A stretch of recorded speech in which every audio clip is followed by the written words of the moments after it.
Welcome to today's edition of the Rush 24/7 podcast. So I'm watching CNN here, and they've got a banner at the bottom of the screen. They're covering Trump over at the Department of Transportation. He's giving he was rocking it over there with a speech on infrastructure and modernizing things.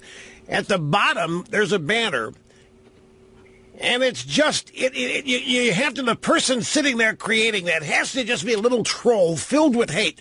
Trump addresses Transportation Department after calling Comey a liar. That was the banner. Live from the Southern Command in sunny South Florida, it's Open Line Friday. After calling Comey a liar, that happened yesterday. They're still seething about it. These people, I try to get a mental image of them sitting there. If they're watching Comey and they're watching the testimony and they're waiting and they don't get what they want, but they get close enough to it and the hatred is just multiplying. Their skin is almost incapable of containing their hatred. Their skulls expanding, geometric proportions. Trump is still president, damn it, after everything they've done. He's still there, and he's over to Transportation Department, and he's rocking it. Doesn't Trump know he's supposed to be sulking in the White House and thinking about quitting? Doesn't Trump know that it's over? Doesn't Trump realize we are destroying him? When is he going to start acting like we are succeeding? They're going nuts. And that doesn't even get halfway there. This is clinical insanity. Maybe I need... Today, at the Huffing and Puffington Post, there is what is this babe a professor of? Yeah, she's a law professor. Her name is Marjorie or Marietta or something Cohen, C-O-H-N. Donald Trump pulling out of the Paris Climate Accord is an impeachable offense. It is a high crime and misdemeanor because he is mass murdering humanity. They even created a new word, terracide, for destroying and killing the dirt, killing the planet. Terra as in terrain, terracide.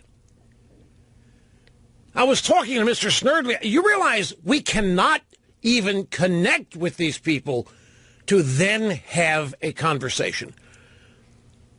These people have escaped all rationality and reason.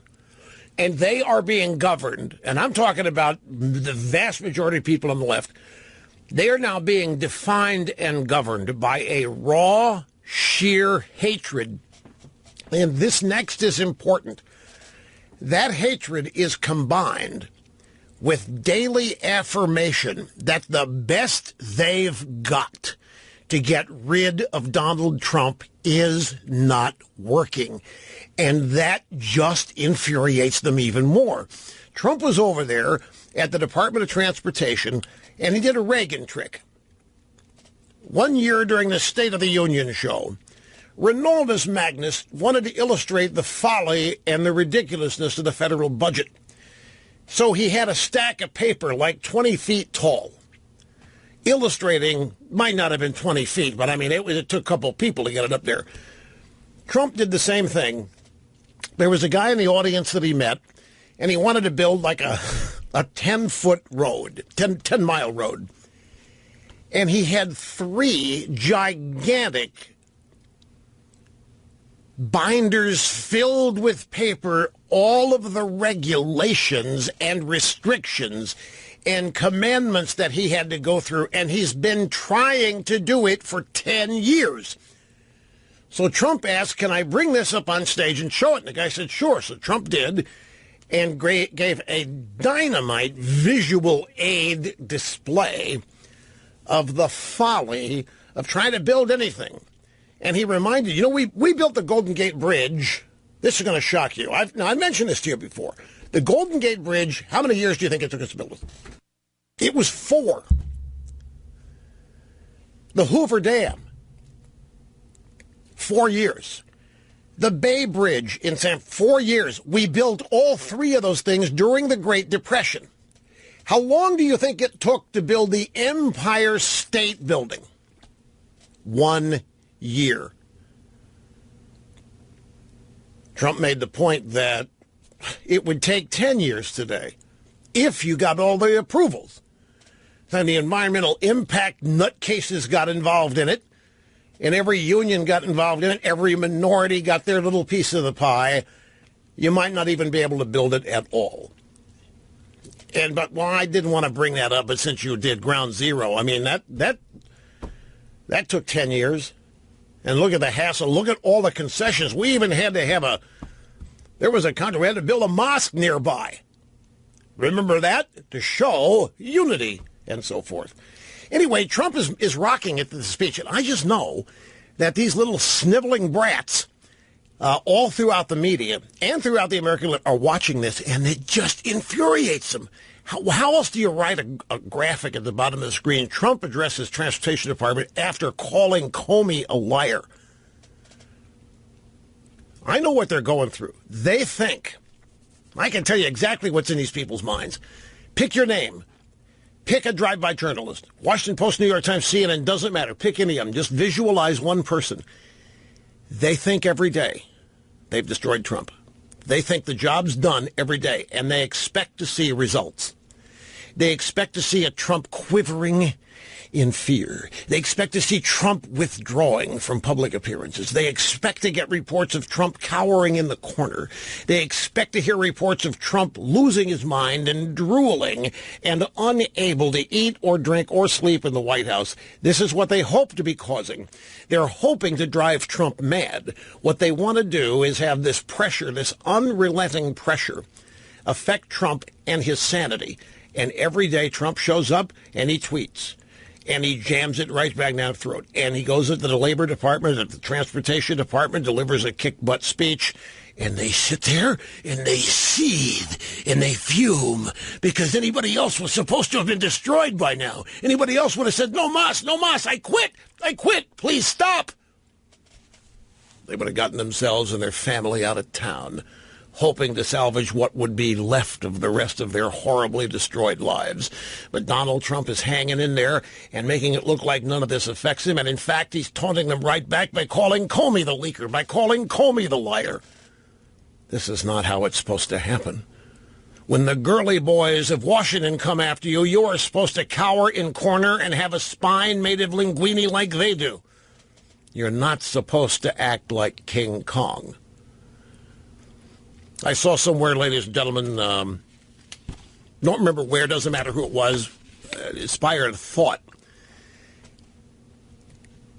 Somebody was trying to wax eloquent by saying the grand experiment that the American people voted on last November, the grand experiment, the long-awaited test to see if a successful American businessman with no political experience whatsoever could actually win the presidency and then go to Washington and make a positive difference.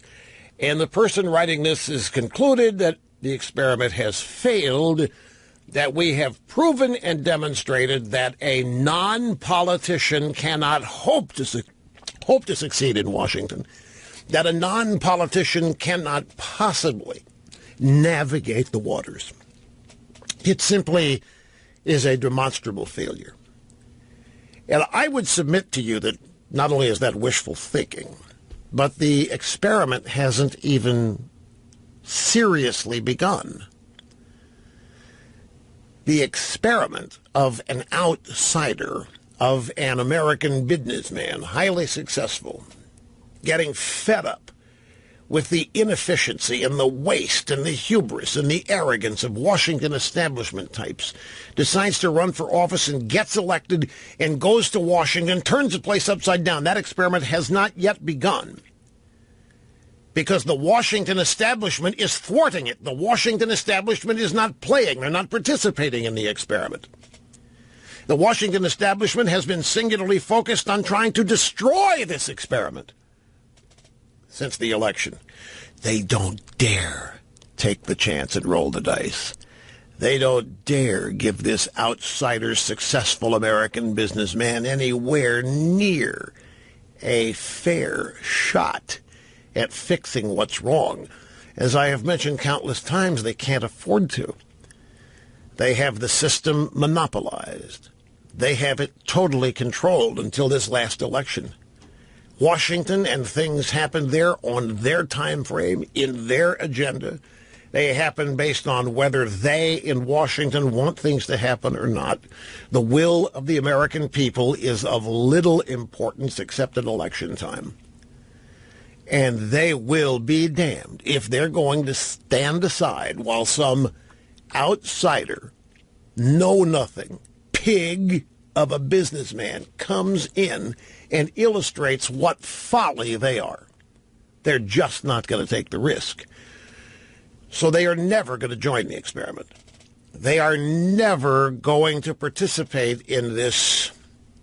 And I'm not even sure I like the description of all this as an experiment, but that's what the writer used. The point is, they're never going to relax and let Trump have a go at it. It's going to be a battle like this for as long as Trump is there. Now, I do think there are ways Trump could overcome them. I think Trump could turn the tables and wear them out. I think Trump could cause many of them to need padded cells. I think Trump, if he persists and if he remains filled with the Trump charm and the humor, if he continues with this and appears unfazed, he can wear him down, because I'm telling you, do not doubt me. Whoever wrote that graphic at CNN, whoever is writing scripts for people on TV to say, the assignment editors, the production agents, the talent, whoever they are, by now, they expected Trump to be either gone or rendered incompetent or impotent or destroyed or ineffective. They by now expected to have succeeded in destroying Trump, and they haven't, and it's driving them crazy. They have given it everything they've got. Not saying Trump isn't damaged. Don't misunderstand. I'm talking about them. I'm talking about their psychology. They are the combined powers of the Washington establishment and the Washington media and the Democrat Party. And they have been totally unified in their singular effort to destroy one man. And they have not done it. And it is driving them crazy. And it has now become the daily competition to see who can finally do it. Who can drive Trump over the edge? Who can force Trump to have the breakdown that everybody knows is coming? Who will get the medal? Who will get the gold star for getting the credit for finally driving Donald Trump out of Washington, D.C.? This is the competition now. It's a unified competition, a unified effort. It has been in full swing since election night, and it actually got started much before that, but its intensity began on election night and has continued unabated. I am coming around to believe that James Comey has been part of an ongoing effort to entrap President Trump for the express purposes of having him legally charged with whatever offenses they can drum up. I believe that Comey is just one of the many agents in the Washington establishment who have devoted themselves to trichonology, deceit, and all-out warfare in an effort to entrap or ensnare Trump, or in other ways to just flat out destroy Trump. And the fact that it isn't working, because one thing is for sure, after yesterday, nothing changes. The people that hate Trump are still there, and the people that love Trump are still there. And the people that love Trump are becoming more and more hated. I have an audio soundbite here. Somebody, forget the network. Gary Tuchman. No, it's not Tuchman. Yes, it was. Gary Tuchman of CNN. He decided to risk his life. You know what he did? Gary Tuchman decided to leave the confines of the New York-Washington axis. And he ventured out to states where people who voted for Donald Trump live. Admittedly a great risk. People may not come back alive from such a trip. But Gary Tuchman, courageous and brave girly man from CNN, went out there and immersed himself in Trump culture and came back. He lived to tell about it. And he was destroyed, and he was despondent, and he was beside himself because you know what he found? The people who voted for Donald Trump think James Comey's the liar. And the people that voted for Donald Trump love Trump more than ever. The people that supported Donald Trump still support Donald Trump, and they're more glued to him than ever. And this is driving them crazier. They're muttering late at night in the dark to themselves, gosh, it was easier to take out Nixon than this guy, and Nixon knew what he was doing. They're going nuts. We will continue here. It's Open Line Friday, by the way, so have at it, folks. I'll be right back. Yeah, I've noticed that. I've been asked this. Have you noticed all the attention the media is playing to the British election? Yeah, I have noticed that. You know why? They're looking anywhere they can for wins, and they look at the British election, and they see that Theresa May lost her majority in Parliament, and that the Tories, the left-wing radicals. By the way, the guy that runs the Labour Party in the UK, this Jeremy Corbyn guy, you know, I've had two different things set aside to describe this guy, to discuss that election, and I just had to broom it in favor of other more pressing matters here. He's a nut. He is a literal, genuine nut. He's one of these hate-filled, irrational trolls that it's scary. Anyway, the media is treating this as though the Democrats have won a special election. That's why they're spending so much time on it. They think it's an election that Labor won. It's an election that the so-called conservatives lost. And so they can look at this, look at this, and they can try to make the case that this is a forerunner. This is the sign that we've succeeded in destroying Trump. Yes, that's right, an election in the UK. Now we got Georgia 6 coming up on January 20th. The polling is very close there, if you believe it. The pajama boy, Ossoff, is up 49-47, maybe 49-47 and a half over the Republican candidate. And it's getting close. I got people that live there who are sending me notes that are in panic. They've never seen an election in their district this intense, with this many spots on TV, and with this much hatred being bandied about. And it's you can see in the emails, you can read it. They're scared to death that this pajama boy guy, who doesn't even live in the district, is going to win it. I don't think so. Keep your powder dry. The drive-bys want you panicking just like any other election. They want you thinking all is lost. They want you thinking that Trump and you and everybody else going down, down, down, and that they're on this great resurgent path, and they ain't. They're not. We'll be back. Sit tight. Open Line Friday. Great to have you. Rush Limbaugh, having more fun than a human being, should be allowed to have the telephone number if you want to join us. 800-282-2882. If you want to send an email, ilrushbo@eibnet.us. Now, I mentioned, ladies and gentlemen, that nothing really changed after yesterday in terms of the ongoing daily soap opera presentation in the drive-by media. But I think something did change. Comey was to take Trump out yesterday. Trump was not taken out. I think if you put it on a scale, it's still pretty equally balanced, but my opinion is the anti-Trump people are angrier than the pro-Trump people are. Now, we're plenty angry over the injustice of all this. We understand what's going on. They thought they had the kill shot yesterday. They thought they had the kill shot when, what's-her-face, Sally Yates showed up.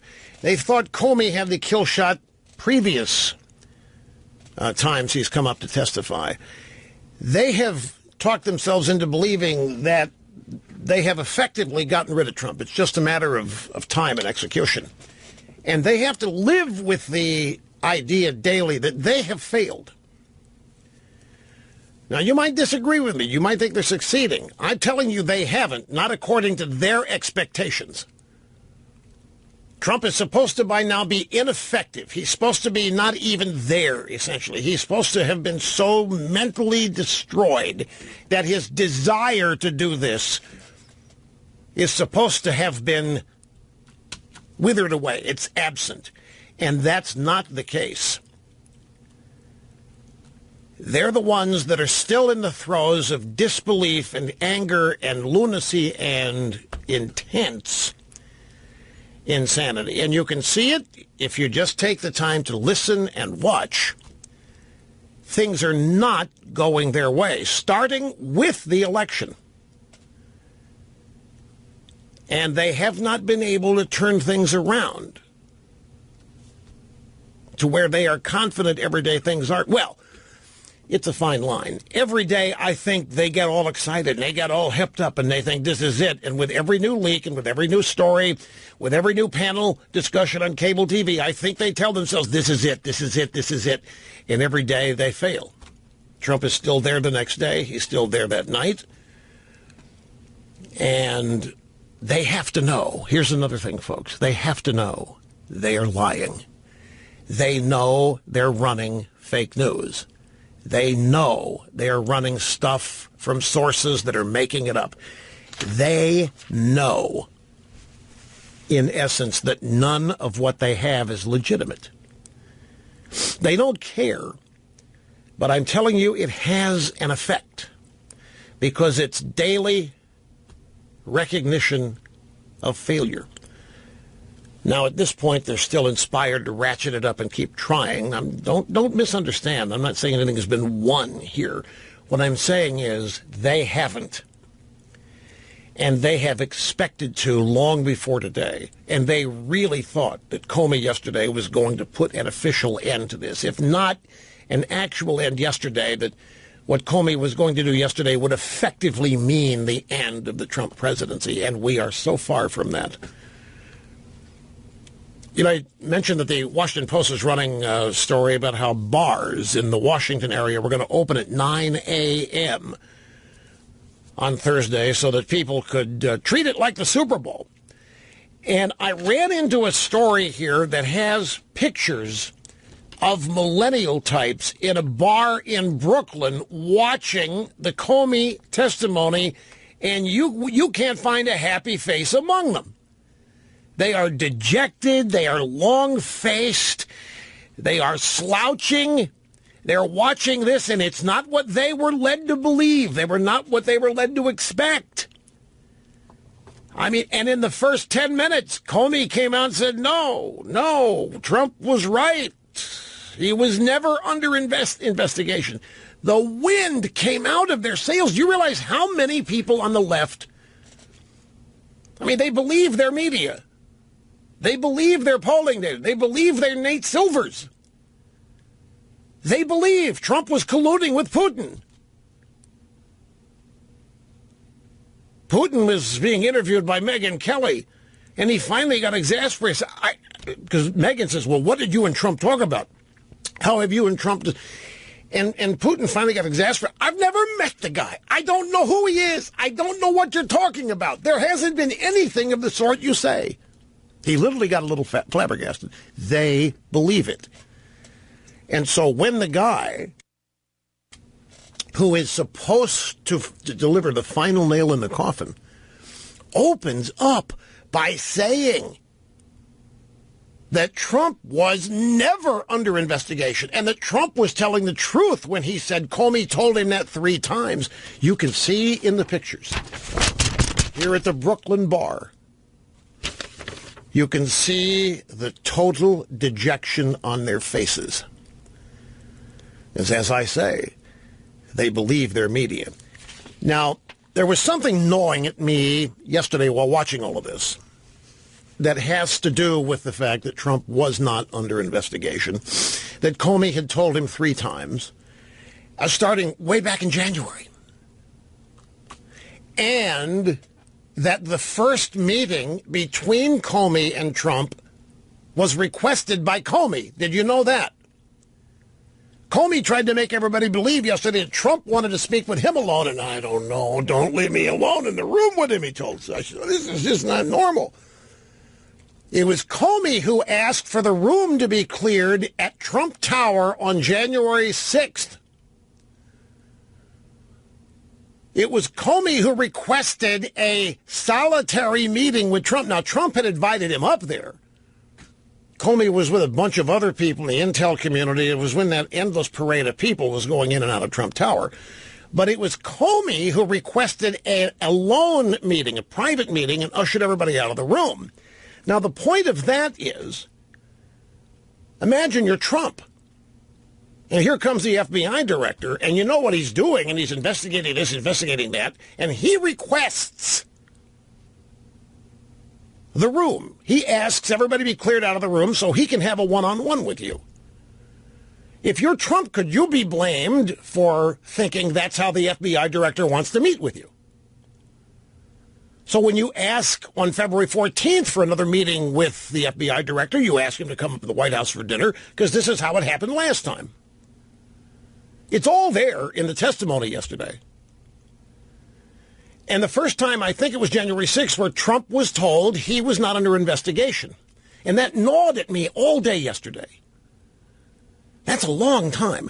And but this goes beyond just the fact that of all the things leaked, that wasn't.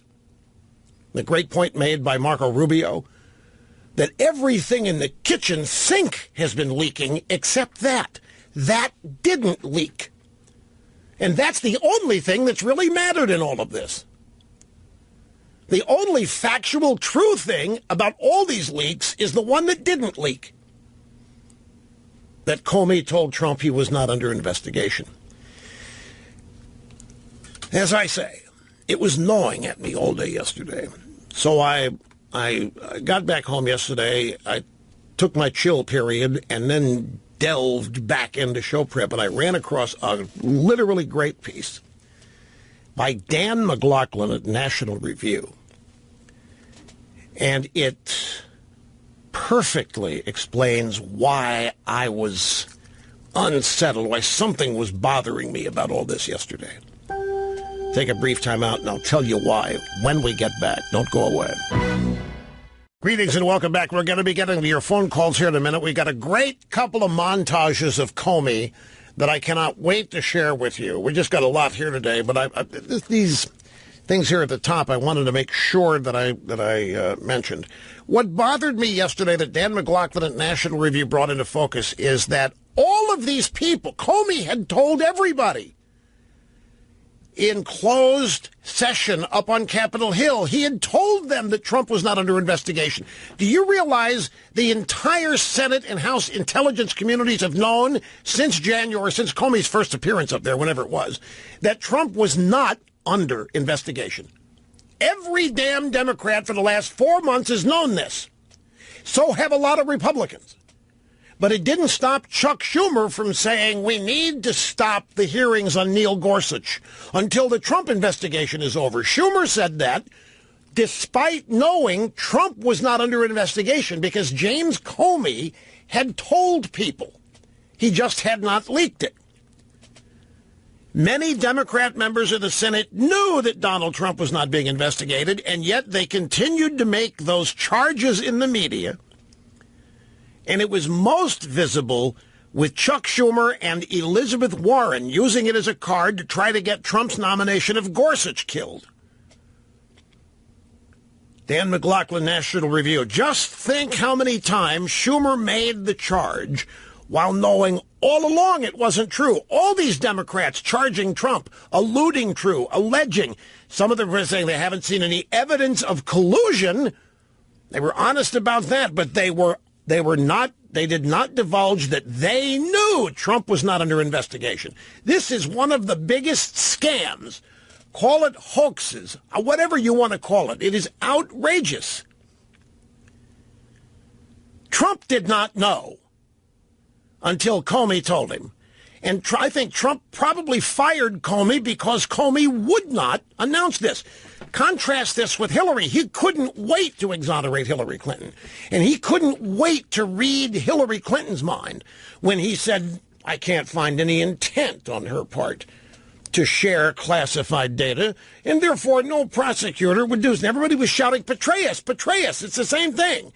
Petraeus was trafficking classified data, and you sure as hell prosecuted the hell out of him. More on that in a minute, too, because that is a great contrast, what happened to Petraeus and what could happen to Comey. Comey and Petraeus, you are not allowed to traffic in conversations about national security you've had with the president. Petraeus was prosecuted for writing his own memos, recounting conversations with people higher up the food chain. They were called his black books. There were 8 of them. And his biographer, who he ended up having an affair with, he shared them with her. And he kept them in her house, which was not a secured location. Comey has gotten close to doing the exact same thing, memorializing conversations with the president. They're not going to charge Comey, don't misunderstand. But when you are reminded of the Petraeus story, your blood will boil. So you have all these Democrats out there continuing to obstruct and oppose Trump on the basis of this investigation, all the while they knew Trump was not being investigated. All the while they knew it was Comey who made the original request for a private meeting with Trump, and he did so at the suggestion of that hack from the Obama administration, James Clapper. And he based that first conversation with Trump on that silly, totally fake dossier featuring the golden shower story. You understand Trump's frustration? He's in the White House every day. He's been told 3 different times, the FBI director, he's not a target. He watches a lot of news, which I think he should stop doing. He watches a lot of news, and he sees Schumer and all these other guys running around talking about how we need to suspend the Gorsuch nomination for a while. We need to stop. We can't move forward on the Trump agenda until it is cleared in the investigation. And they knew he wasn't even being targeted.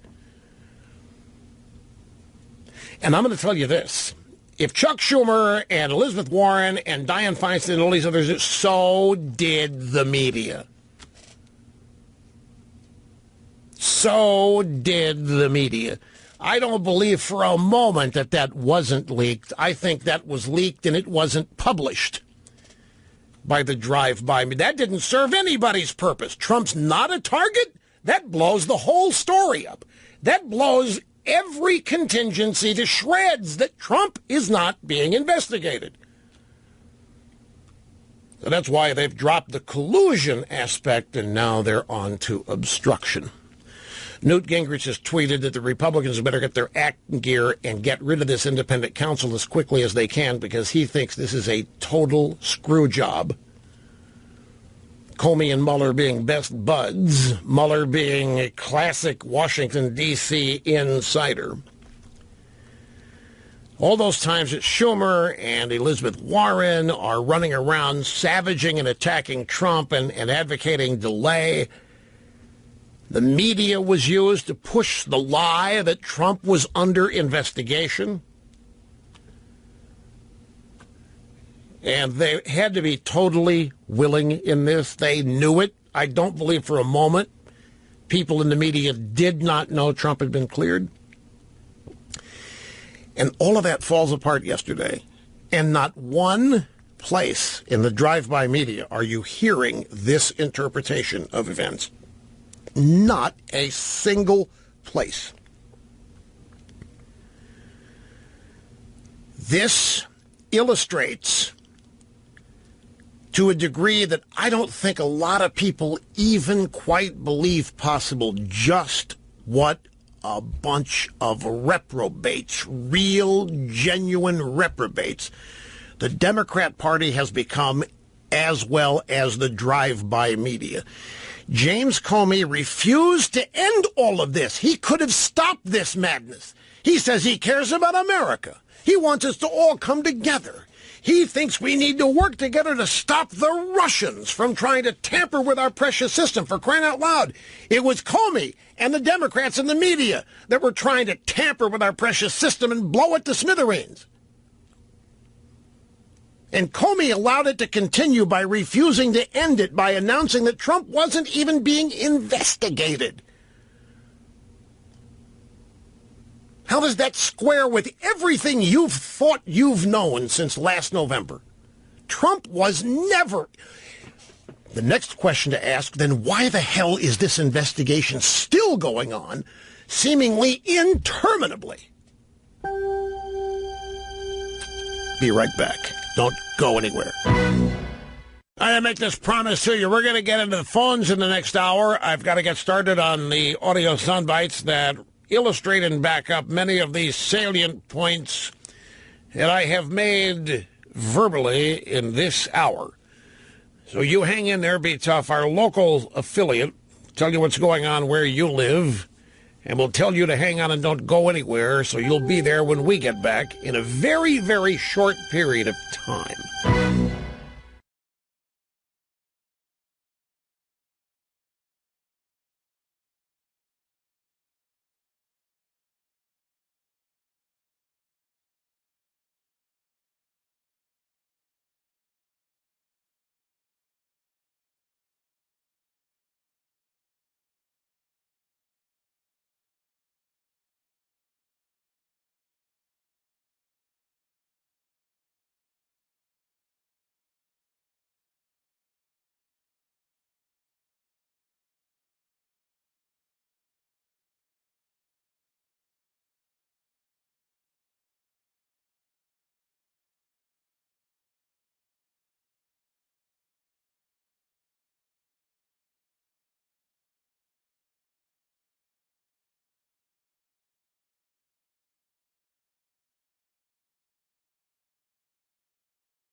Hi, folks. Welcome back. Great to have you. It's Rush Limbaugh behind the golden EIB microphone here at the distinguished and prestigious Limbaugh Institute for Truth, which also means anti-leftist studies on Friday. Live from the Southern Command in sunny South Florida, it's Open Line Friday. That means that when we go to the phones, and we're going to go to the phones, do not doubt me. 800-282-2882, email address lrushbo@eibnet.com.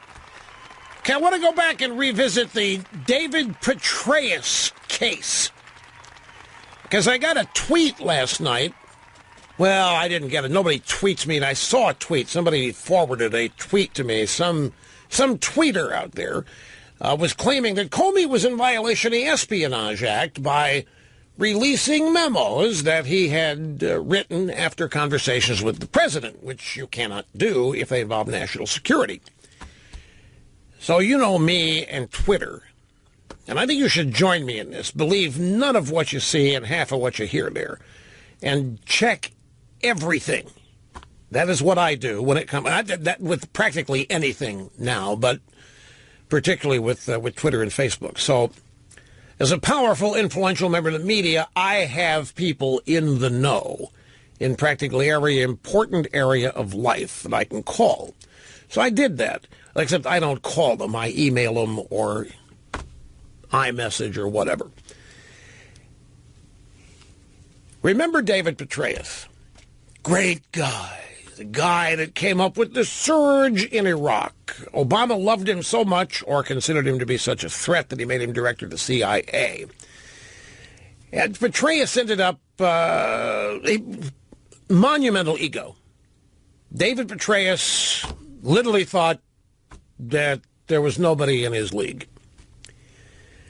And this attitude gave him self-conceived powers of almost invincibility. He also had a groupie biographer, the now famous Paula Broadwell, married mother of 3, was his biographer. They ended up having an affair. I make no judgment on that. I'm not here to be the epitome of morality and virtue in this regard. But she also thought that the bathroom didn't smell when Petraeus used it. I mean, it was just sheer idolatry.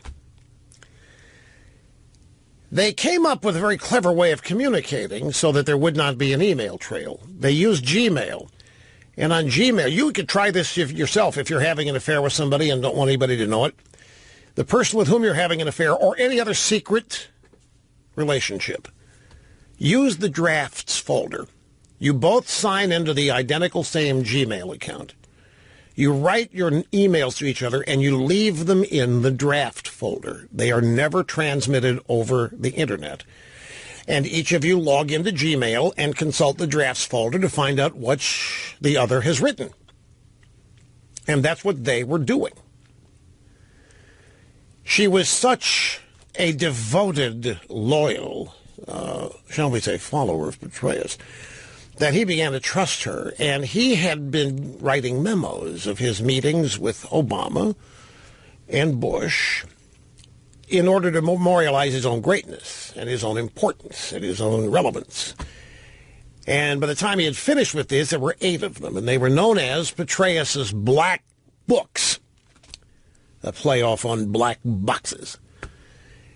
And he let the biographer have access to them, number one. And number two, he allowed her to keep them in a dwelling she occupied for safety and security. And, of course, her place had not been officially sanctioned as a safe house by the military or the government. So that was another violation. Letting her have access to them was a violation. Him even writing the memos, since it obviously involved national security, was a problem. And that's what he was prosecuted for. And there was he could have gone serious jail time for this. Now, the reason I bring this up is because I got this tweet saying that Comey violated the Espionage Act by memorializing these memos. And since he was talking with Trump about Russia and the investigation, you could say that it was discussions about national security. So I thought, looking back on the Petraeus case, if nothing else, would be interesting. Now, the nuts and bolts of this are that with the disposition of the criminal case against Petraeus happened in the Western District of North Carolina in Charlotte. The U.S. attorney there had filed a document outlining the factual basis for the plea because Petraeus pled out here rather than go to trial and risk jail time. And in outlining the basis for the guilty plea, prosecutors would be in a position to prove therefore, Petraeus exercised his right to trial and make a decision whether to or not. And this document explains that in his tenure as commander of the U.S. and coalition forces in Afghanistan, Petraeus maintained journals, 5 by 8-inch notebooks that contained his daily schedule and notes that he took regarding matters discussed in meetings and briefings. Eventually, there were 8 of them, and as I said, they were known as Petraeus's Black Books. Now, he knew that the books contained extremely sensitive classified information, including, according to the prosecutor, the identities of covert officers, war strategy, intelligence capabilities and mechanisms, diplomatic discussions, quotes, and deliberative discussions from high-level National Security Council meetings, and defendant David Howell Petraeus' discussions with the President of the United States. That's a key. The prosecutors had all of that were in these memos, plus Petraeus' memorializing discussions he'd had with the president. As is widely known, Petraeus had the extramarital affair with the biographer Paula Broadwell, former Army Reserve officer. She interviewed him during the 2011 period for her fawning book, All In, The Education of General David Petraeus. It was August 4th of 2011 that Petraeus returned to America from Afghanistan, but a few weeks before that, he took over as CIA director. Before he took over, he submitted to a tape-recorded interview in which Broadwell asked him about these books, noting that she and Petraeus had never gone through them together. Petraeus said, well, they're really highly classified. Some of them, there's code word stuff in there. So he's detailing from the biographer the degree to which these things are top secret. Code word's a designation for extremely high-level classified info. And even officials with top secret clearance are generally not eligibly read in on national defense secrets categorized as code word. Well, but 3 weeks later, on August 27th, Petraeus agreed in an email to provide the Black Books to Paula Broadwell.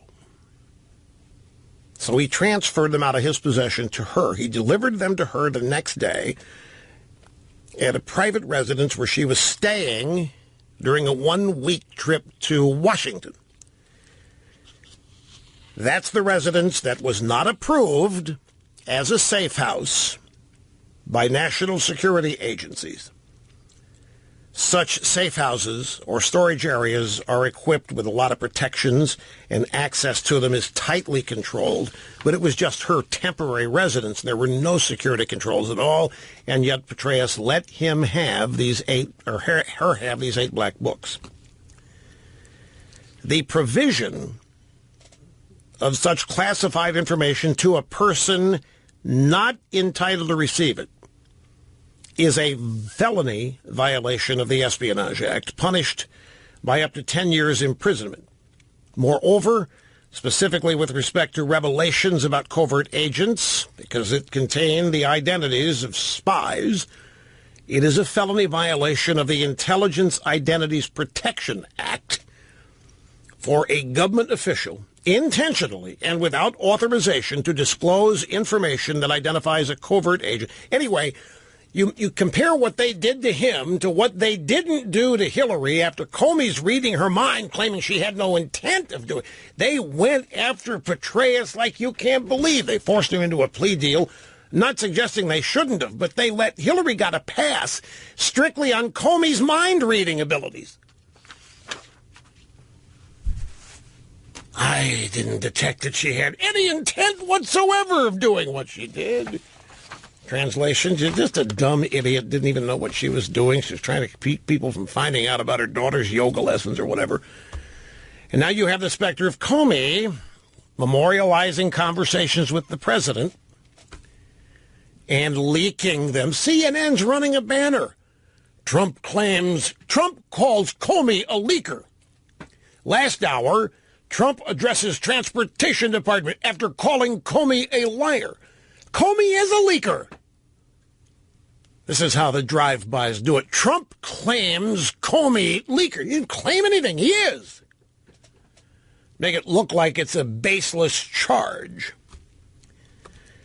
Now to Alan Dershowitz. Alan Dershowitz has written a piece at Fox News confirming, here's the headline, confirms that I'm right and all the Democrat commentators are wrong. Now, and if we've played sound bites of Dershowitz, he has just made mincemeat of these left-wing commentators who don't even understand the Constitution. Such as Jeffrey Toobin, who wants to try to criminalize the fact that the president would talk to the FBI director. They seem to believe the FBI director has powers independent of the president and that the president has to be subordinate to the FBI director. You actually have learned lawyers on CNN and through other drive-by media who believe this in order to be able to categorize Trump as violating the law. And Dershowitz, every chance he's gotten, has pointed out that these nimrods don't know the Constitution. It's the president that runs the executive branch. And if anybody answers to anybody, it's the FBI director answers to the president. The president cannot obstruct. By definition of the Constitution, the president cannot obstruct the FBI director. He can order him around. He can tell him to do this, not do that. Obama, has anybody forgotten? Obama ordered the Justice Department not to prosecute Dreamers, not to prosecute the DOMA Act, just willy-nilly. Remember when you first heard of this? Obama orders the Justice Department to stop prosecuting. He can do it. He runs the executive branch. By the same token, Trump can do it. So Dershowitz is along now. It's really strange, too, to have Dershowitz essentially focusing his fire on like-minded leftists. But I think he's such a strict interpreter of the law and the Constitution that I think he's greatly offended by people in positions of power on major media networks and newspapers who are ignorant of it. They ought not have the job if they don't know what they're talking about.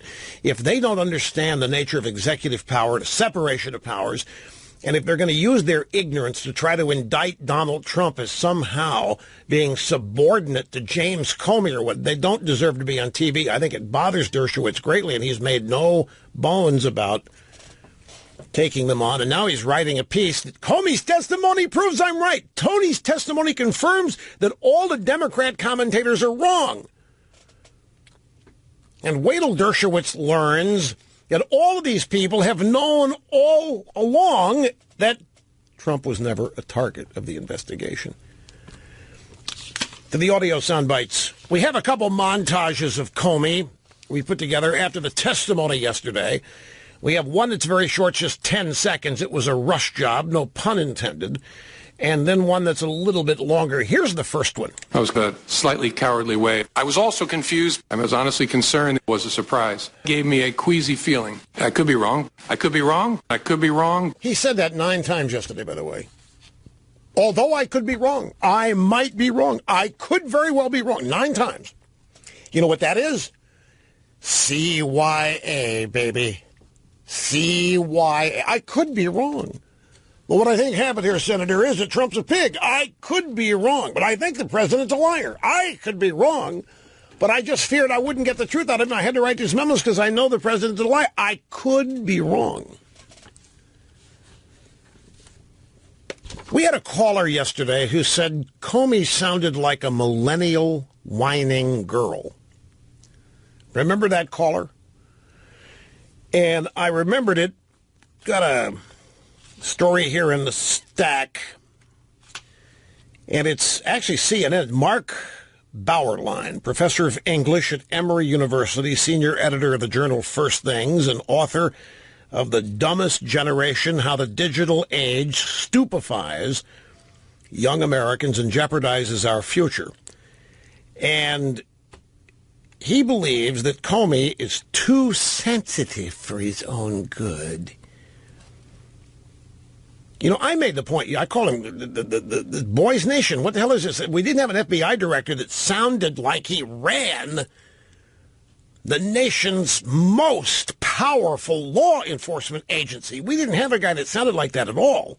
And this guy, Mark Bauerlein, writes, during his testimony, Comey didn't sound like the head of a fearsome investigative agency. He sounded like a middle manager in business who's just attended a human resources seminar on inappropriate behavior in the workplace. We had a caller that basically said the same thing. So we thought we'd put together a montage about it. The shifting explanations confused me and increasingly concerned me. They confused me. That didn't make sense to me. A very disturbing thing, very concerning. It caused a whole lot of personal pain for me, confused me and concerned me. I was honestly concerned. Made me uneasy. I was so uneasy. This is a very disturbing development. Lordy, I was kind of a slightly cowardly way. Shocked and troubled. Never experienced such a thing. Very concerned. I was a bit stunned. You know, I don't want to make you sound like I'm Captain Courageous. What came to my mind is be careful. I was very much my serious concern. I woke up in the middle of the night. He couldn't possibly be having dinner with me alone. Why did he kick everybody out of the Oval Office? I was worried the media was camping at the end of my driveway. I worried it would be like feeding seagulls. It rings in my ear as kind of, will no one rid me of this meddlesome priest? Concerned me. You look back in hindsight, you think, should I have resisted harder? That gave me a queasy feeling. Extraordinarily difficult and painful. Got very awkward. I could always be wrong. Again, I could be wrong. Now look, I could be wrong. I could be wrong. Is this not amazing? Now, I got to take a break, but the part where he says, I feel very awoke in the middle of the night, he can possibly be having dinner with me alone, he's the one that first suggested it. Okay, we start on the phones in Sonora, California. Irene, I'm glad you waited. I appreciate that. How are you? Oh, I'm wonderful. I love your Rush. Anyway, my point is this. In the beginning with Comey, everybody was saying what a principled man he was. Right. Well, not. Right. Yesterday was a fiasco.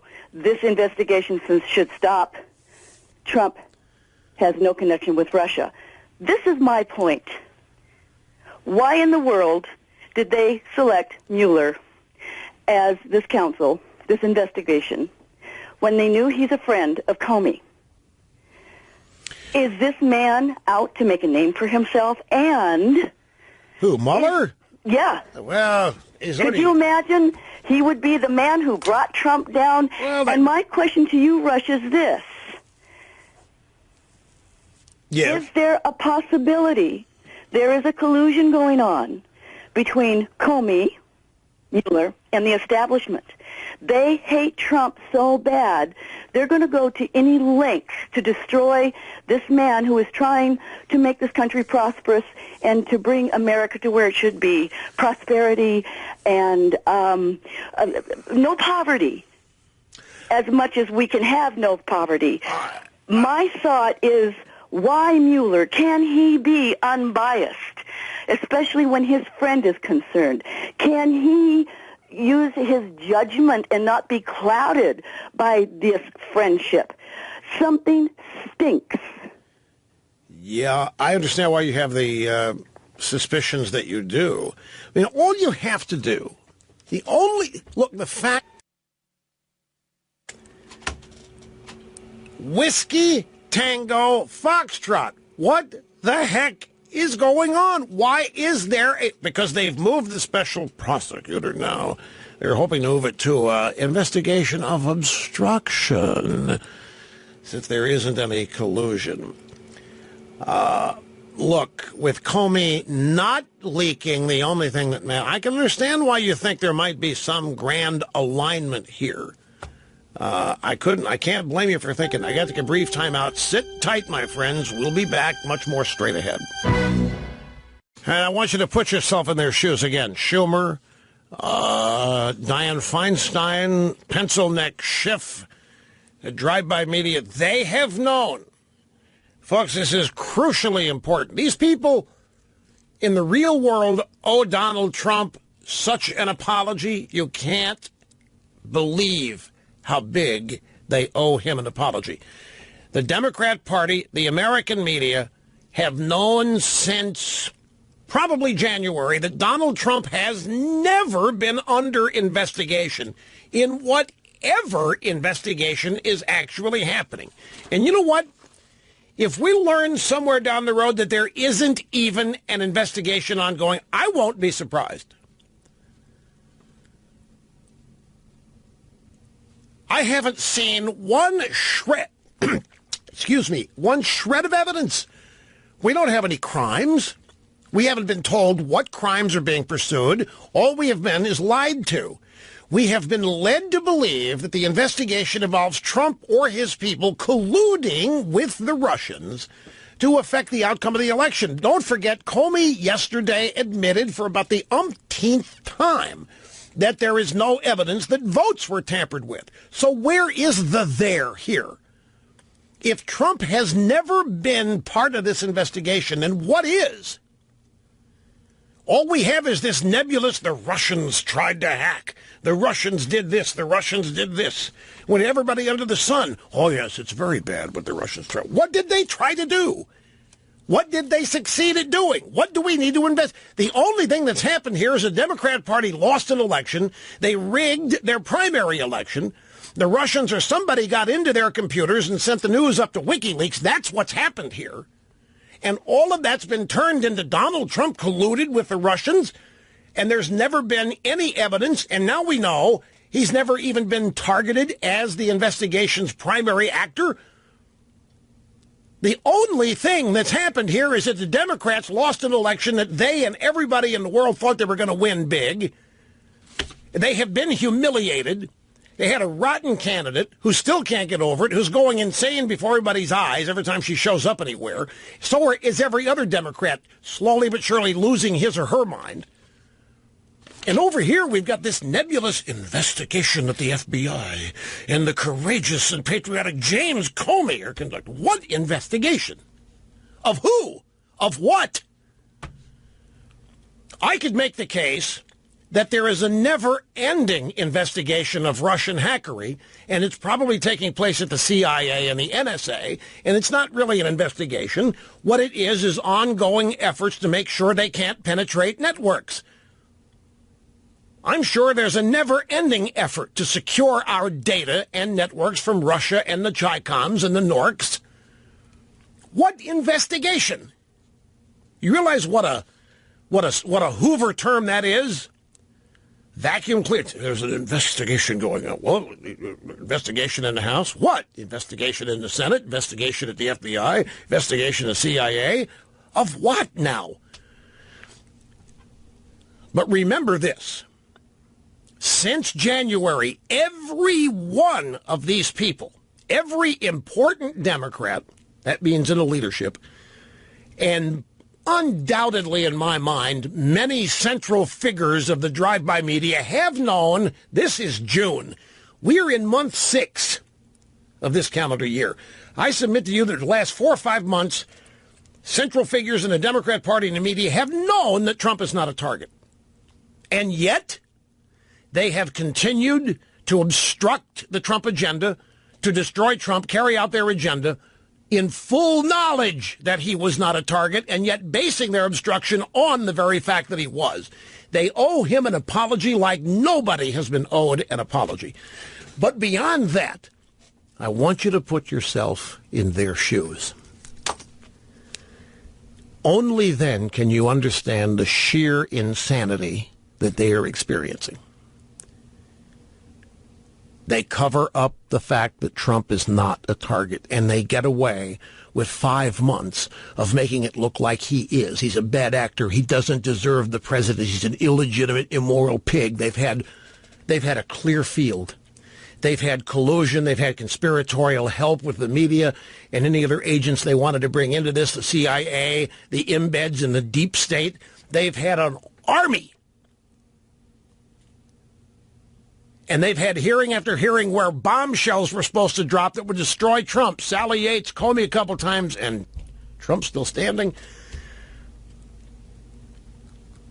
They've given it the best they've got. They have lied. They have knowingly woven an intricate web of deceit that has now fallen totally apart on them. The best and the brightest in the media have done their level best to destroy Trump and everybody who works with him. And it's utter failure from that standpoint. I know you think that they're winning because they continue to create the daily narrative that Trump's in trouble, but the bottom line is, folks, there's no there. Everything they're doing is a lie, and it's rooted and based in sheer, raw hatred. And they're losing their minds. Put yourself in their shoes. They think they had a lock. They think that they were going to get rid of Trump maybe in February. They thought they were getting rid of Trump. They were going to cause the American people to rise up in righteous anger and demand that Trump quit. And they venture out into Trumpville and Trump land, and they find that Trump supporters are more supportive than ever. They're glued tighter to him than ever, and they're insane. And here is evidence. Kristen Gillibrand, senatorette from New York, today at the Personal Democracy Forum, just listen. Has he kept any of these promises? No. No. Instead... Stop it. She dropped the F-bomb. We bleeped it out. Has he kept any of these promises? No. And then she drops the F-bomb. No. Hear it again. Has he kept any of these promises? No. No. Instead... Sorry. I understand this is a younger audience. It's okay. And even though we as Democrats are on the right side of almost all issues, many hardworking families just haven't felt that we've been fighting for them. Fundamentally, if we are not helping people, we should go the home. She did it again. She dropped the F-bomb again. The Democrats are dropping the F-bomb at practically every appearance now because they think that's how they connect to the millennials. They're losing their minds. And now, if we're not helping people, we should go I endorse that. Get the hell out of Dodge. You people are causing more trouble. You know what? It's the Democrat Party that is destroying the integrity of the American electoral system. It's not Putin. It's not Dmitry Medvedev. It's not the Chi-Coms. It's not the Norks. It's the Democrat Party, which has sought to destroy the integrity of the American electoral system. All because they're a bunch of spoil sports who lost the election. Pat, somewhere out on Long Island, great to have you on the Open Line Friday edition of the program. How are you? I'm so good, and I'm so excited to talk to you. Thank you. And I just wanted to say that if the media is wondering why we're still behind Trump, we see him as the Paul Revere of this century. If for nothing else, he has exposed this country and what's going on in this country for what it is. The media, the Democrats, and even some of the Republicans. And it's now starting to look to everybody like it's us against them. And he's brought that forward. Let me ask you this. You've been a Trumpist from the get-go? Absolutely. How much... So I don't want to ask you a leading question, but there may be no other way to do this. Are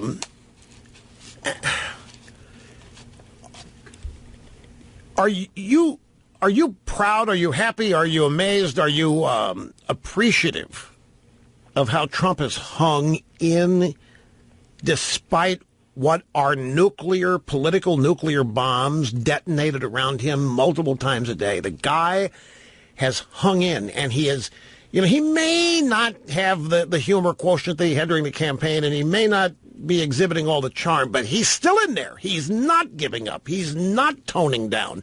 He's not trying to curry favor with these people. He's still tweeting against. Do you have an appreciation for that? An appreciation?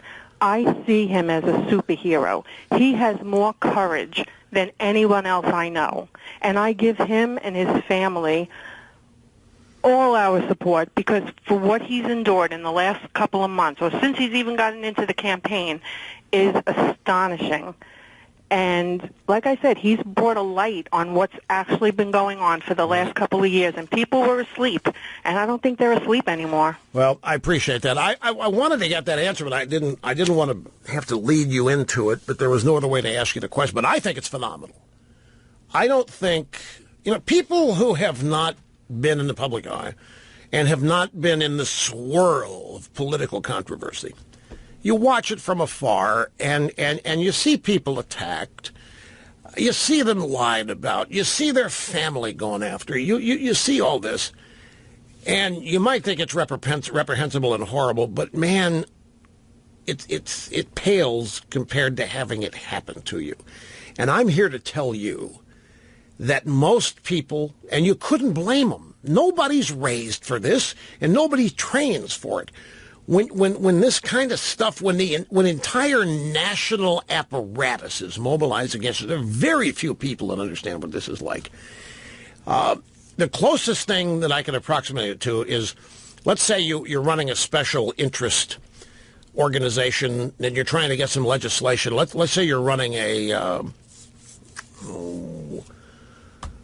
anti-abortion operation, and you're trying to get legislation passed to further your cause.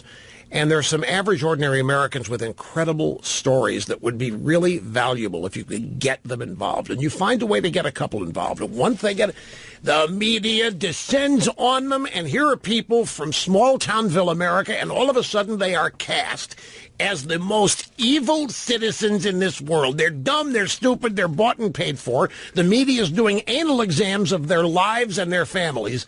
And most of them put their hand, I didn't ask for this. You didn't tell me this is going to happen. And they want out of it. And you can't blame them. This is one reason why so few really unique, different people run for office, because the media anal exam like this for Republicans is now unprecedented. But the fact, and it's happening to Trump, and it's happening to his family, it's happening to his daughters, his sons, his daughters and sons-in-law, his children, his 11-year-old, his wife. I mean, any number of these people could go to him and say, Dad, it's not worth this. The wife could say, Donald, but it's not happening. They're all hanging in there. No, it's a big deal. Because there's nobody, if Trump ever decided to pack it in, there's nobody yet that's going to pick up his mantle. And that's what they're all angling for. So I think this all-out attempt to destroy not just the career, not just the agenda, not just the presidency, but the life of Donald Trump and his businesses and his family. And the fact that he's hanging in there is something that not very many people could do, and even fewer would put up with. Open Line Friday, America's real anchorman now more than ever, Rush Limbaugh, here at the EIB Network. Grab audio soundbites 23, 24, 25. I mentioned earlier that the Trumpster went over to the Department of Transportation today in a regularly scheduled event over there. CNN, again, their banner at the bottom of the page while Trump is speaking. Trump addresses National Transportation Department after calling Comey liar. After calling Comey liar. See, it's impossible that James Comey could lie. Comey's one of us. How dare Trump? I think Trump called him a leaker. Anyway, here's Trump, and he's telling the people at the NTSB how he's going to clean it up. There's way too much bureaucracy, way too many regulations. There's way too many obstacles to making America great. And he has illustrations and all kinds of things. And he's on a roll here. He was literally kicking it. Here's some sound bites from it. It took only 4 years to build the Golden Gate Bridge and 5 years to build the Hoover Dam and less than 1 year to build the Empire State Building. People don't believe that. It took less than 1 year. But today it can take 10 years and far more than that just to get the approvals and permits. Now, the point is, while all of this Comey-itis is swirling on Capitol Hill.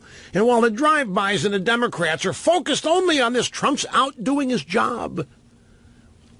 He's continuing to do what he can to move the agenda forward. Here is the next sound. One gentleman from Maryland was talking about a 18-mile road, and he brought with him some of the approvals that they've gotten and paid for. They spent $29 million for an environmental report weighing 70 pounds and costing $24,000 per page. And I said, do me a favor, I'm going to make a speech in a little while. Do you mind if I take that and show it? So I'm going to show it.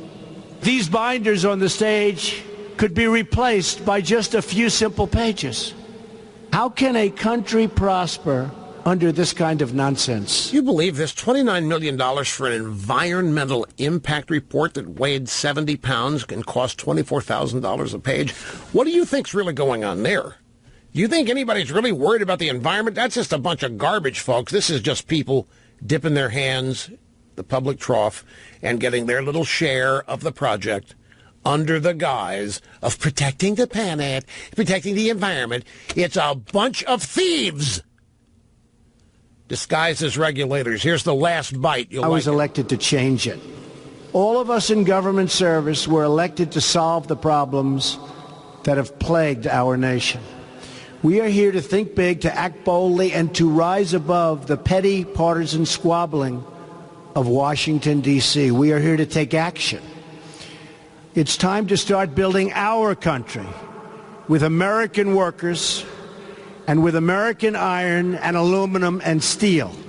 It's time to put up soaring new infrastructure that inspires pride in our people and our towns.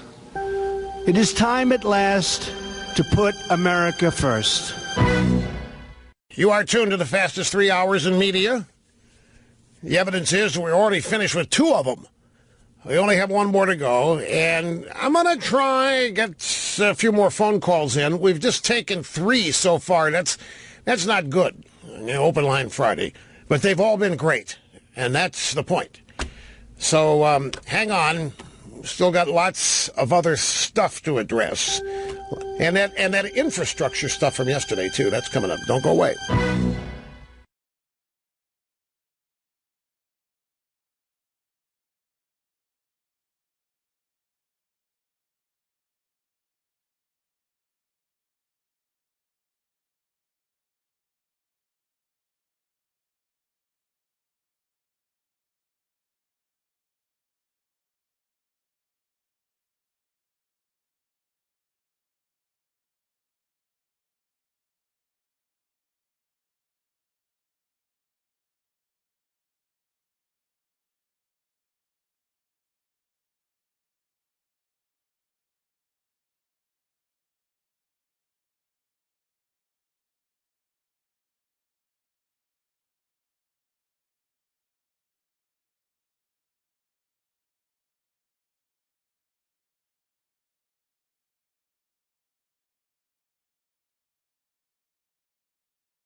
Views expressed by the host of this program documented to be almost always right. 99.8% of the time. It's the latest opinion audit from the Sullivan Group in Rockland Farms, California.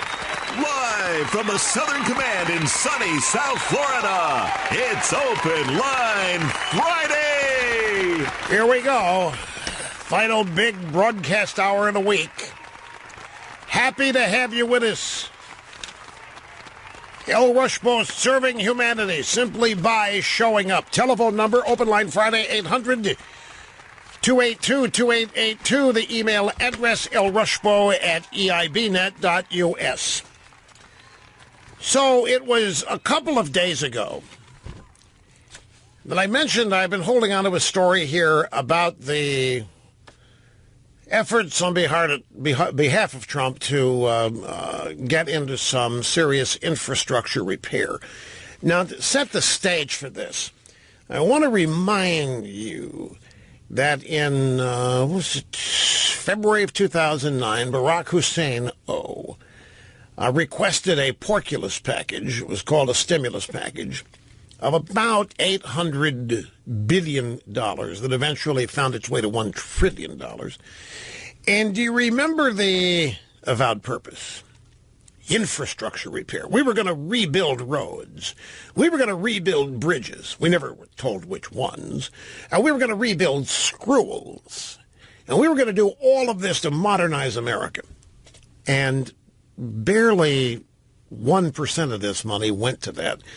Most of that money, as I have detailed, went to unions. We were in recession following the 2008 so-called financial crisis. And the Democrat Party did not want to lose any union dues contributions. So while people were losing their jobs, most of that stimulus money was sent to the states to keep union employees, teachers and the like, employed so that they continued to pay union dues. And a sizable portion of that $800 billion ended up back in the Democrat Party coffers in the laundered form of campaign donations. It was never about infrastructure. And then Obama asked for another one to rebuild roads and bridges in his second term. None of it has been done. So Trump comes along and says, we need to do it. And he gets detailed. He says, our airports are third world and deteriorating. We got bridges that you don't want to drive across. They look like rusted out armpits.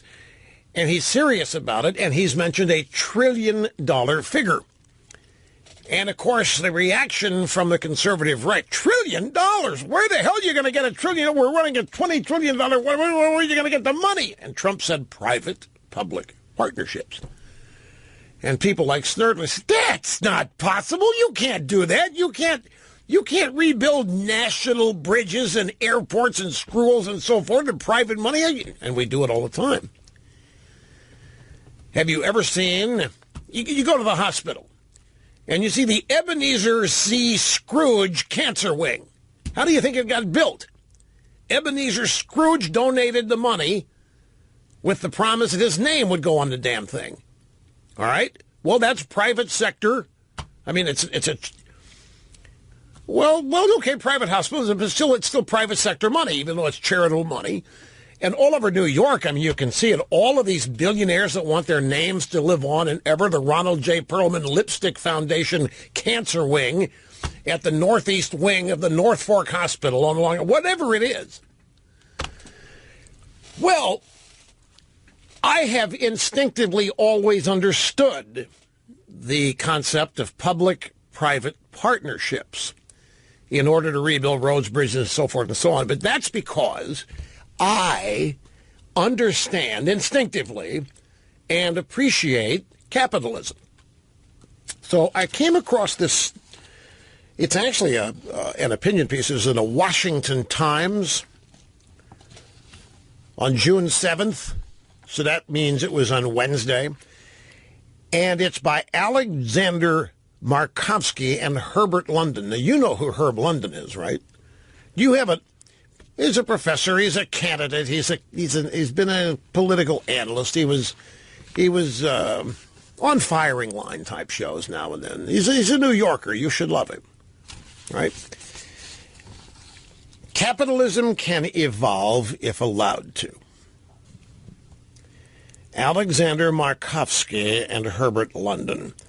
I'll just read to you the opening graph here. After proposing $1 trillion investment into infrastructure, the Trump administration's harnessing the brainpower of renowned experts to unlock the insoluble problem of how many jobs will be created for each $1 billion of spending. While stressing the obvious, the administration's missing the important point. The purpose of capitalism is not job creation. Amen to that. The purpose of capitalism is not to create health care plans. The purpose of capitalism is not to forge livable communities with little gardens outside your standard government-provided apartment. The purpose of the capitalist economy is to create wealth, and that's why leftists oppose it. They want to be in charge of the wealth, primarily in how it is distributed and how the earning of it is limited. The left hates capitalism, not because of freedom and liberty, although they do, but the primary reason they hate capitalism is that it is the most efficient engine to create wealth for the greatest number of people in a society that has ever been devised. Nobody's ever claimed it's perfect. Nobody's ever said it's flawless, but it's better than anything else out there, particularly anything the left has to offer. The purpose of a capitalist economy is to create wealth. Employment and the subsequent distribution of the spoils of an economy are byproducts of capitalism. Since its inception, capitalism has been in a perpetual state of evolution. It is not a static set of principles or rules or of predictable behavior patterns. This has been true from the Industrial Revolution that ignited an economy of mass production to the economy of mass productivity to most recently the economy of mass consumption. Each subsequent phase of capitalism has been associated with innovation, the rise of productivity, and the immense creation of wealth.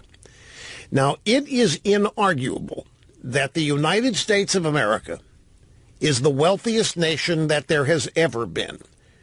It is also inarguable that this is because the United States is and has been capitalist. It is inarguable that the United States in its heyday created the highest standard of living for the most people in the history of humanity. It is inarguable. This is why the left so opposes it, because it is a system. It doesn't have a leader or an ideology attached to it, and therefore the left cannot control it. The left does not like self-reliance and individuality and the disparities in wealth and income that result. So the left has targeted capitalism forever on the pretext that it's unfair, that it's unequal, that it is mean-spirited, that it is white patriarchal Christianity. It's all of these horrible, rotten things.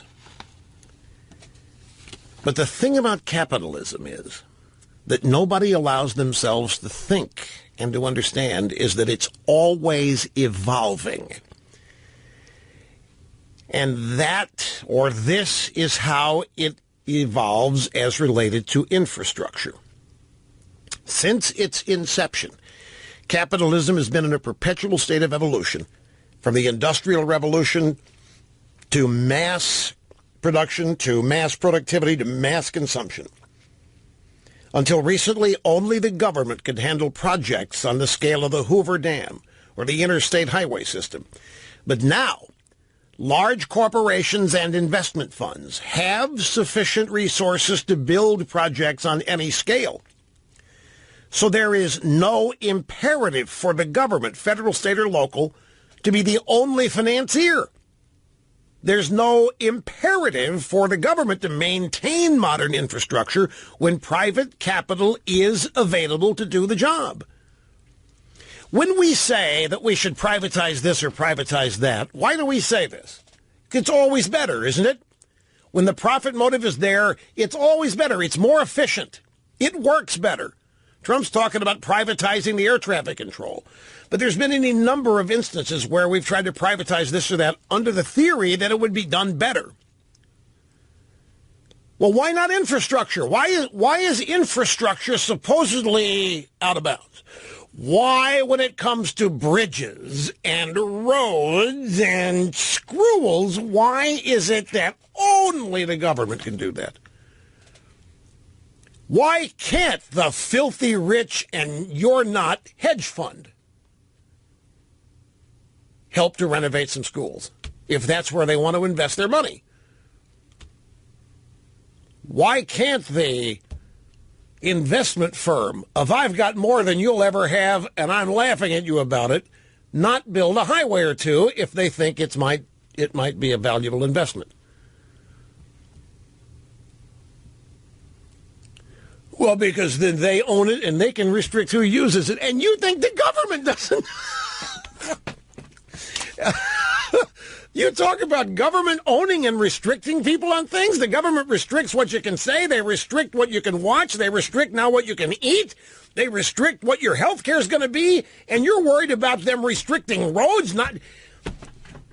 You see how this works? We've so fallen for the premise that only government can do certain things.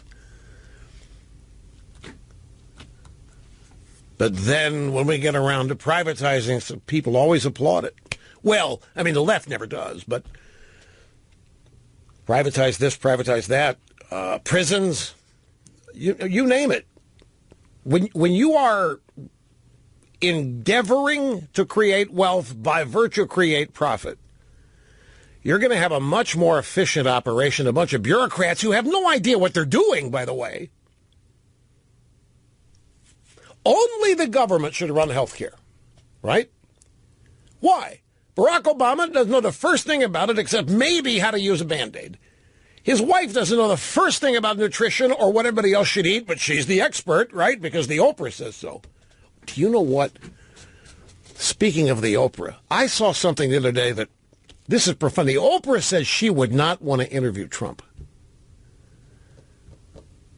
The Oprah will interview anybody. Well, not me either, but she specifically didn't want to interview Trump. Why? What are they afraid of? I don't want to give that pig any kind of notoriety whatsoever. Privatization of the infrastructure will open a new multi-million-dollar frontier for capitalism, and its effect could be massive. It has the potential to create a long-term economic expansion that would dwarf the scale of the Pacific Rail. By the way, who built the railroads, Mr. Snerdley? That's right. Practically, well, who made all the money from? Not all the money, but does the name Vanderbilt ring a bell? All right.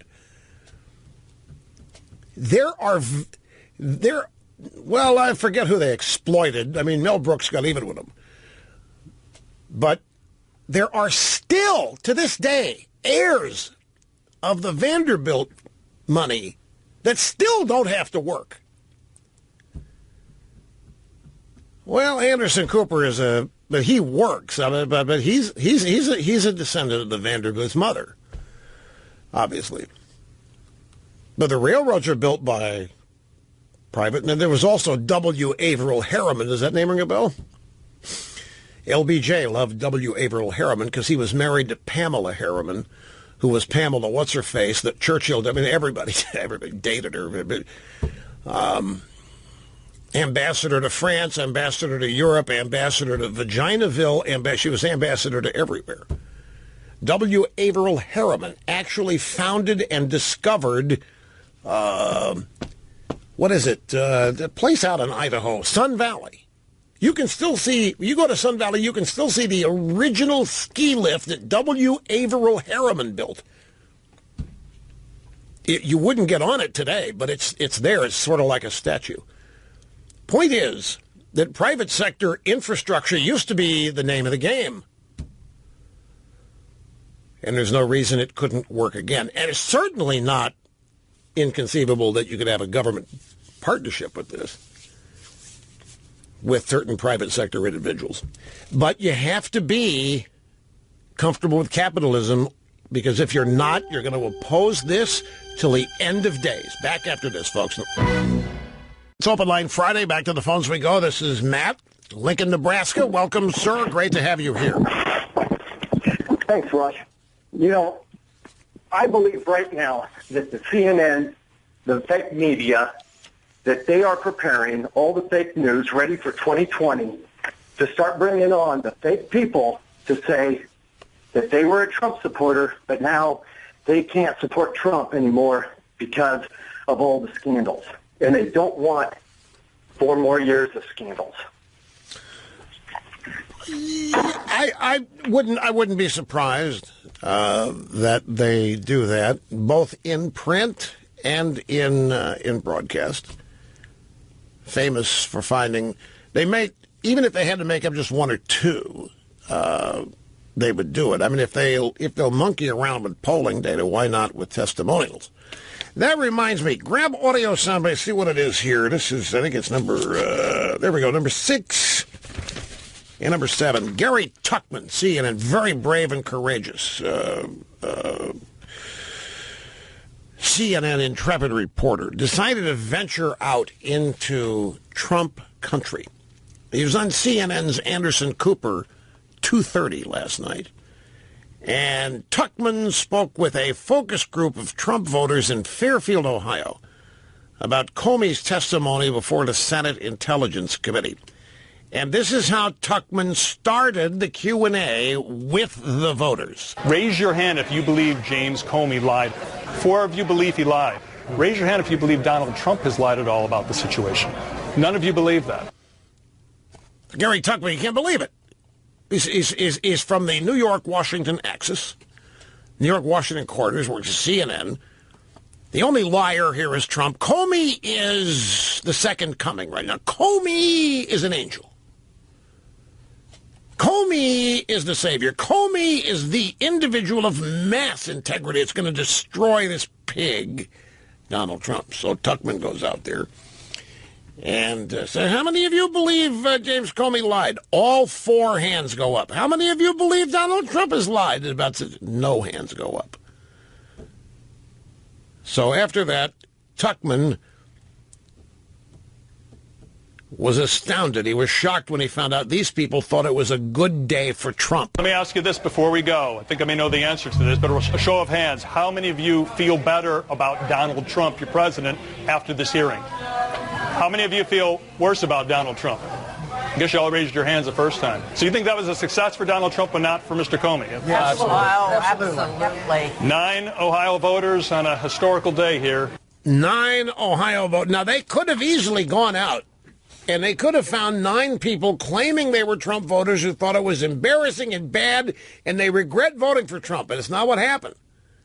They went out there and they found 9 people, and every one of them thought it was a great day for Trump, but not for Comey. 9 Ohio voters on an historic day. And I will guarantee you, CNN's probably not surprised. I mean, they've got to know that there's at least 9 people like Trump. And they're probably in the control room laughing at them and making fun of the way they look and making fun of the way they talk.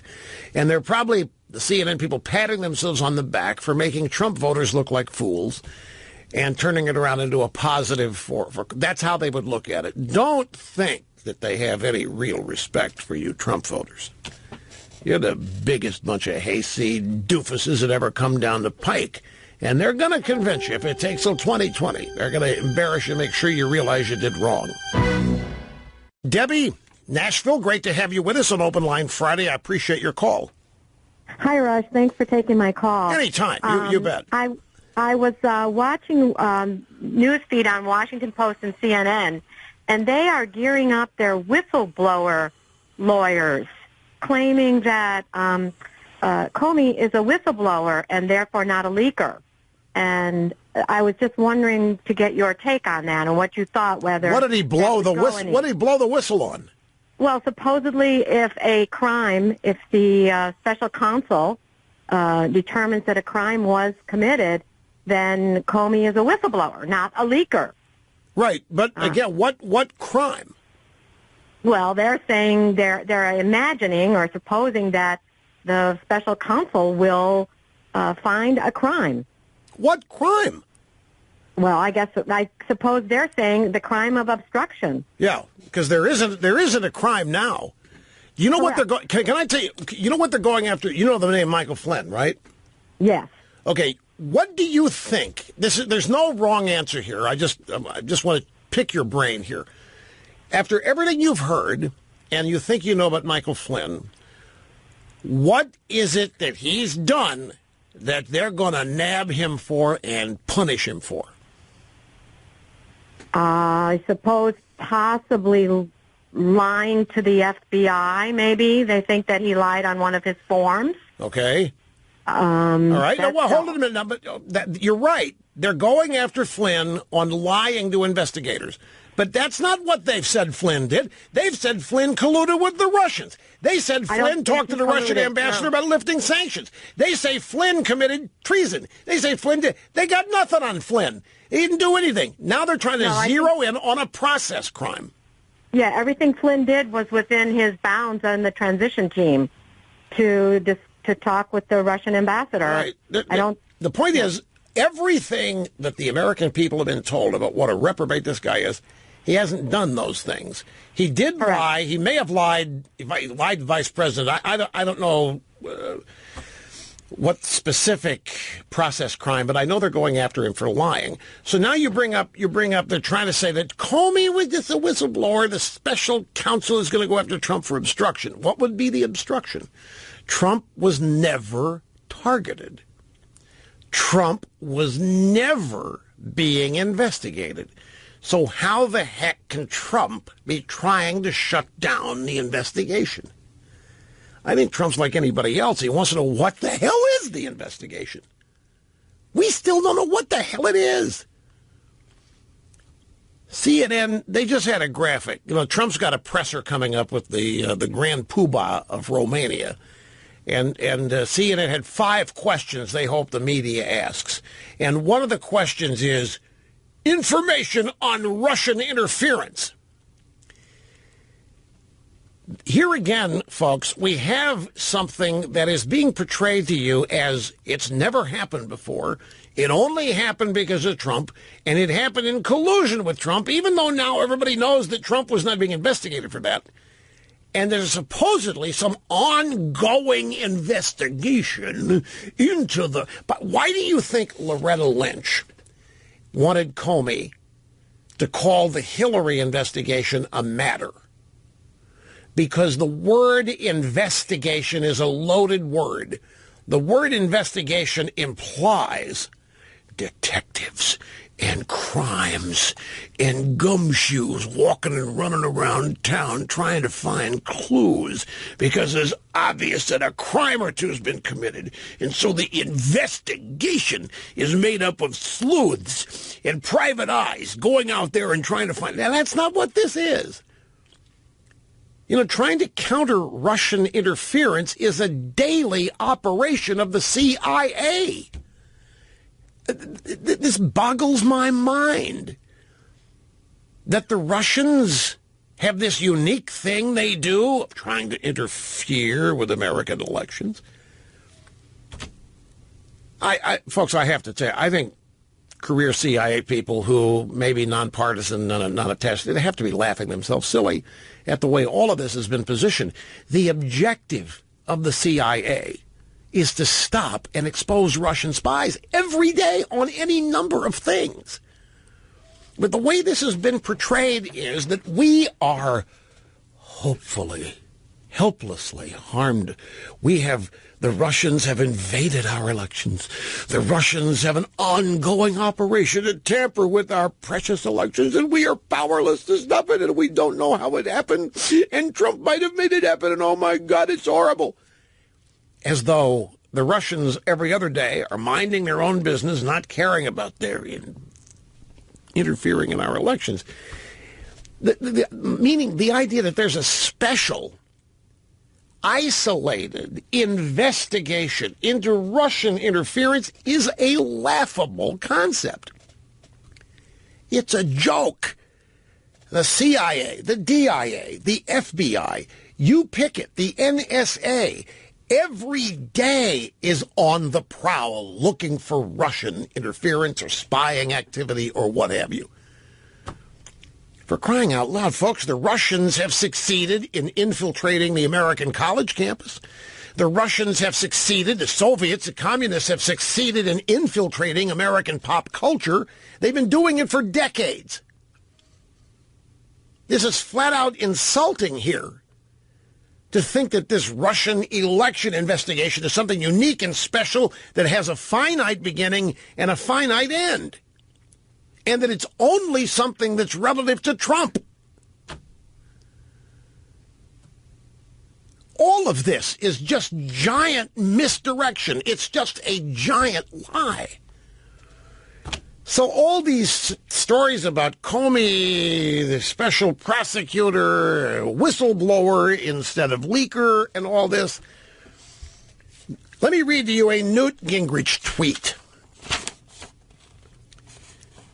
Republicans need to focus on closing down independent counsel because it clearly isn't independent. Amen, and right on. And before I go to the next break, I want to leave you with a couple of questions. Where were the Republicans? Outside of Marco Rubio for a brief time, where were the Republicans yesterday? Where were the Republicans following up on Comey's admissions about Loretta Lynch? Where were the Republicans hammering home for the cameras, for the people, the idea that Trump had not been a target for 3 months and that everybody knew it? Where were the Republicans on TV last night excoriating this investigation and chastising the Democrats for perpetrating this fraud? Where were the Republicans? I wasn't watching, but somebody told me the only guests that Fox News had last night was an endless parade of Democrats. Where are the Republicans? And with that, an obscene profit timeout. And a quick return. Here is Chris in somewhere in South Carolina. Great to have you on the program. Hi. Yeah, hey, Rush, Video Village watching, Basset Hound owning, Ziggleviti Stunk Dittos. I've been with you since Gulf War the movie, thanks to the two lovely and gracious ladies, Grace and Deanna, who first turned me on to you. Wow, you must have remembered I had a Basset Hound. Yes, Jason. Exactly right. My mom, when we were growing up, she had a Dachshund, but the first dog I had was actually a Basset Hound named Jason. You're exactly right. Yes. I was listening to your question to the Republicans right before the break, and I'm telling you, they need to get their feces consolidated. Otherwise, there's going to be serious repercussions. I think, well, interesting way of putting it. I think the feces may be compacted. Yes. But anyway, the reason why I called is assuming that this stupid Russian Golden Showers dossier is correct. What crime was committed? Well, I have forgotten much of what's in the dossier, but if you're referring specifically to Trump hiring hookers to urinate on Obama's bed, yes, sir. It's not a crime. It clearly isn't a crime. It didn't happen, though. I know you're doing a hypothetical. What if it did happen? But yes. it didn't. The whole thing was made up. Who thinks this way? Who even knows? Exactly. Did you even know? Let me tell you, I don't know. It could well be you're in South Carolina, Chris, so you may have heard of this. Have you ever heard of hiring hookers to urinate on a bed? No, sir. Nor have I. I've heard of hookers, and I know why you buy them or rent them. But I wouldn't have the slightest, it would never occur to me to hire one or 3 or 4 and say, okay, ladies, aim for that spot there. It would never occur to me. Exactly. And yet it ends up in some dossier. Suppose it were the whole thing is just, it's untrue. And so, but your question is, what if it did happen? Where's the crime? Yeah, exactly. What crime was committed? In terms of international intrigue, no, I don't know. Is it a crime to hire prostitutes in Moscow? I don't know. I get your drift. Where is the crime? But they're going after Trump in all ways, not just that he's committed crimes, but primarily that he's a pig, a reprobate, a barbarian, a brute, a misogynist, all of these things, and none of it's sticking. Okay, going to save this next one for Monday. There's some people worried that video game women, the heroines in video games, being made to look like porn stars with big breasts, are damaging young boys and leaving them with unrealistic expectations of how real women look. And they're worried about them becoming mentally ill when they become dissatisfied with real women. Details Monday.